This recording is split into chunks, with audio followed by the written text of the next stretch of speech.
नमस्कार शेतकरी बांधवांनो, मी बापू बिडगर आणि मराठी दरबार या आपल्या यूट्यूब चॅनलमध्ये आपले मनापासून स्वागत आहे। तर बघा, आज 15 जून 2025 हवामान अभ्यासक पंजाबराव डब यांनी एक अतिशय महत्त्वाचा असा अंदाज वर्तवला आहे। तर बघा, त्यांनी जो गेल्या वेळेस अंदाज वर्तवला होता तो तंतोतंत अंदाज खरा ठरलेला आहे। तर बघा, आज सुद्धा 15 जून 2025 रोजी त्यांनी एक अतिशय महत्त्वाचा असा पावसासंबंधी हवामानाचा अंदाज वर्तवला आहे। तर बघा, त्यांनी काय सांगितलंय की त्यांनी असं सांगितलंय की 15, 16, 17 आणि 18 तर या दिवसामध्ये बघा दररोज वेगवेगळ्या भागामध्ये पाऊस पडणार आहे।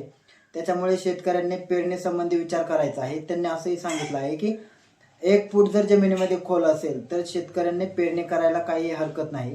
त्याच्यामुळे बघा, हा पाऊस सर्वदूर आणि एकदाच पाऊस यावेळी पडणार नाही, तर सरीवर सरी अशा प्रकारचा पाऊस पडणार आहे।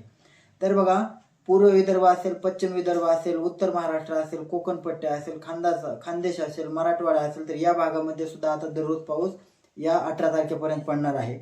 आणि बघा, 15 तारखेपासून पडणाऱ्या पावसामध्ये विजांचं प्रमाण सुद्धा जास्त असणार आहे। त्यामुळे शेतकऱ्यांनी या संबंधी सुद्धा काळजी घ्यायची आहे। तर बघा, वारे सुद्धा मोठ्या प्रमाणात वाहणार आहे। आंबा असेल, त्यामुळे शेतकऱ्यांनी काय करायचं की आंब्याचं झाड असेल मोठं, लिंब असेल, तसेच नारळाचं उंच झाड असेल, या ठिकाणी या झाडाच्या खाली थांबायचं नाही। काय होतं, तसेच पाण्याच्या टाकीखाली सुद्धा त्यांनी थांबायचं नाही। मोबाईल टावरला हात लावून उभं राहायचं नाही। लोखंडी पोल असेल विजेच्या गावातील तर त्याच्या बाजूला सुद्धा उभं राहायचं नाही।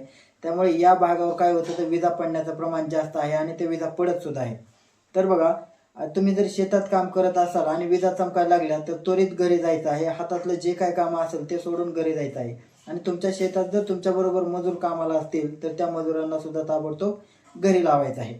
त्याच्यामुळे बघा, शेतकऱ्यांनी या गोष्टीकडे अगदी लक्ष देणं गरजेचं आहे। कारण की आता जो पाऊस सध्या पडत आहे ते भरपूर मोठ्या प्रमाणात वारे येत आहे आणि विजांचं सुद्धा प्रमाण जास्त होत आहे।